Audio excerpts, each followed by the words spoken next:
Почитувани колеги, конечно, после полна година и пол и повеќе, дојде на ред ова прашање кое што е многу значајно за затворање на проблемот, односно започнување на функционирање во полна пареа на една институција која што ќе направи контрола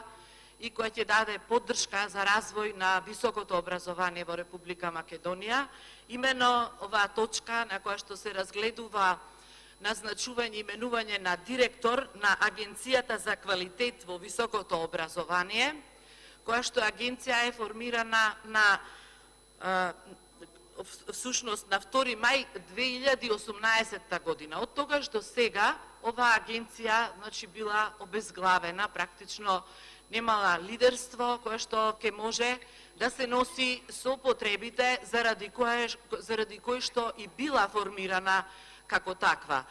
Јас лично навистина се радувам што конечно дојдовме до решавање на ова горливо прашање, каде што знаеме сите што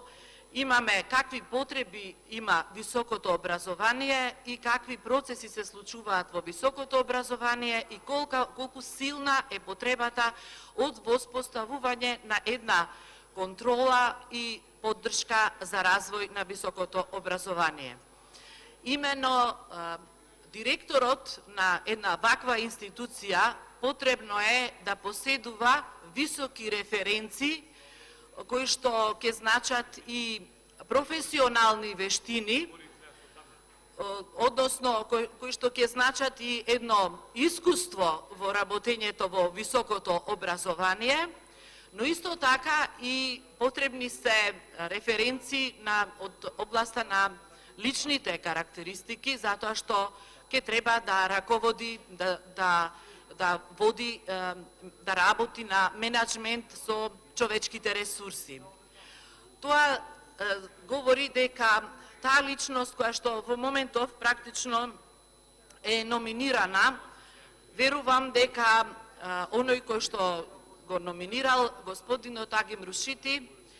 сметал на неговото искуство кое што е овдека и приложено од неговото CV, кое што можевме да го имаме пред себе и оттаму се гледа дека господинот Рушити има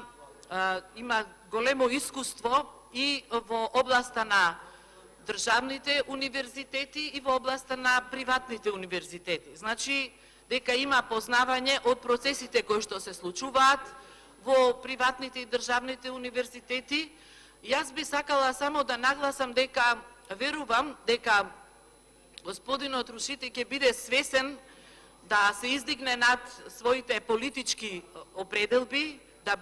да биде професионален, тоа се очекува од него и да направи една евалуација, бидејќи таа институција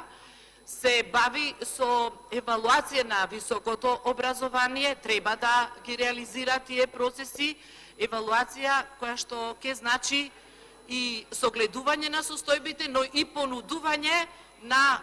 процеси и можности за подобрување на состојбите во високото образование, со посебно очекување и посебно нагласување во високообразовните институции кои што се приватни, за кои што сите слушаме, но никој, мислам дека до сега нема потврдено дали ни се случува тоа што сите го слушаме и го,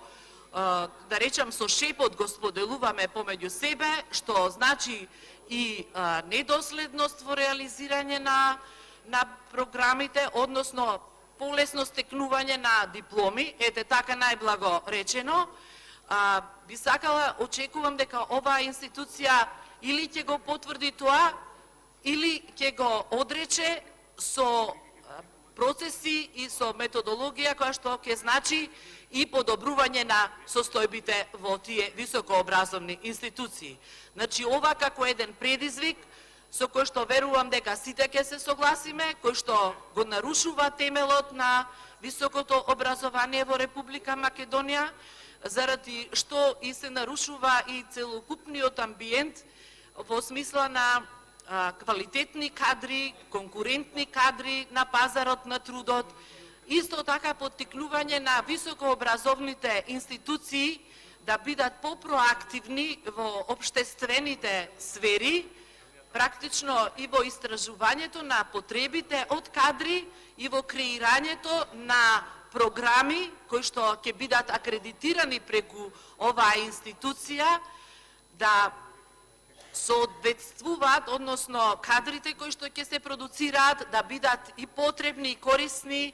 така ќе го запреме она што го викаме одлив на квалитетни личности од нашето општество, така ќе го запреме процесот на продуцирање на дипломи наместо на знаење и умење. Ви благодарам.